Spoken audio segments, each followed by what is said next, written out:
विकास कार्य की गंगोत्री पनवेल तालुका में लाने वाले कार्य सम्राट माननीय विवेक पाटिल का जन्मदिन उनके शुभचिंतकों द्वारा उत्साह के साथ मनाया जा रहा है। माननीय विवेक पाटिल के जन्मदिन पर कोन ग्राम पंचायत के फंड के माध्यम से बनाए गए महाराष्ट्र भूषण डॉक्टर श्री नाना साहब धर्माधिकारी सांस्कृतिक केंद्र, रायगढ़ जिला परिषद स्कूल, ग्राम पंचायत कार्यालय, आंगनबाड़ी एवं सभागृह इन नूतन वास्तु का शुभारंभ एवं नामकरण समारोह माननीय विवेक पाटिल के हाथों मंगलवार को किया गया।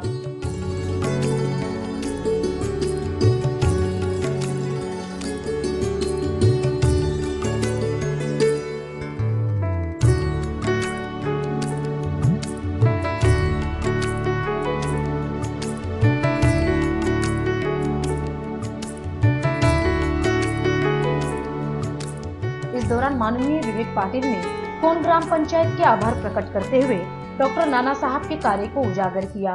महाराष्ट्र भूषण आदरणीय तीर्थरू डॉक्टर श्री नानासाहेब धर्माधिकारी यांचं नाव या सांस्कृतिक केंद्राला दिलेलं आहे असं मी जाहीर करतो। आणि ह्या वास्तूमध्ये जिल्हा परिषदेची शाळा, ग्रामपंचायत कार्यालय, अंगणवाडी आणि हे सभागृह एवढे कार्यान्वित झालेले आहेत, सुरू झालेले आहेत असंही जाहीर करतो। आणि ह्या सर्वांना अगदी नम्रतापूर्वक सांगू इच्छितो की आपण ह्या वास्तूला नानांचं नाव दिलेले आहात, फार मोठी जबाबदारी आपण आपल्या शिरावर घेतली आहे। नानांचं नाव एखाद्या वास्तूला देणं म्हणजे आपण आपल्या डोक्यावर फार मोठी जबाबदारी घेतोय असं मानणारा मी एक सर्वसामान्य कार्यकर्ता आहे। आपण सर्वच काय नानासाहेब होऊ शकणार नाहीत, पण नानांनी दाखवून दिलेल्या वाटेवर चालणारे त्यांचे अनुयायी आपण आहोत।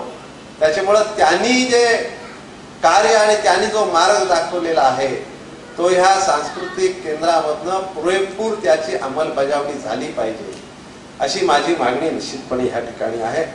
आणि त्या दृष्टिकोनातनं नानांनी ह्या संपूर्ण चळवळीच्या माध्यमातून जी विविध कामं केलेली आहेत ते काय मी सांगायला तुम्हाला पाहिजे अशातला भाग नाही, कारण तुम्ही सर्व त्याचे साक्षीदार आहात आणि भागीदार देखील आहात। प्रत्येक कामामध्ये तुमची भागीदारी निश्चित आहे।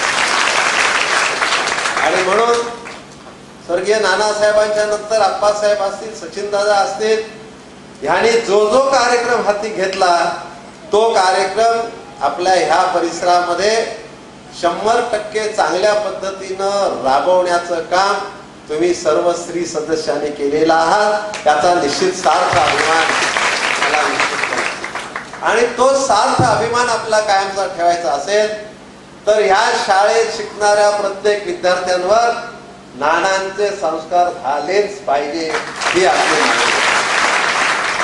या अंगणवाडीमध्ये शिकणाऱ्या बालकांपासून सुरुवात केल्यानंतर शाळेत शिक्षण झाल्यानंतर या सभागृहामध्ये येईपर्यंत सर्व संस्कार ह्या त्या बालमनावर आणि सर्व विद्यार्थ्यांवर झाले पाहिजेत। ग्रामपंचायतीचं कार्यालय आपण या ठिकाणी ठेवलेलं आहे। त्या ग्रामपंचायतीच्या कार्यालयातनं ग्रामपंचायतीचा कारभार सुद्धा नानांनी वाटून ठेवून दिलेल्या वाटेवरच आपण केलं पाहिजे। ही सुद्धा आपली प्राथमिक आणि महत्त्वाची जबाबदारी आहे, ही गोष्ट आपण सांगितली पाहिजे। इस अवसर पर विधायक बालाराम पाटिल, पनवेल विधानसभा निर्वाचन क्षेत्र के अध्यक्ष काशीनाथ पाटिल, पंचायत समिति सभापति कविता पाटिल, उप सभापति वसंत काठावले, जिला परिषद सदस्य राजश्री भोपी, सदस्य जगदीश पवार, नगर सेवक प्रीतम म्हात्रे, नगर सेविका प्रज्योति म्हात्रे, बबन मुकादम आदि सहित सरपंच, उप सरपंच तथा दास परिवार उपस्थित था।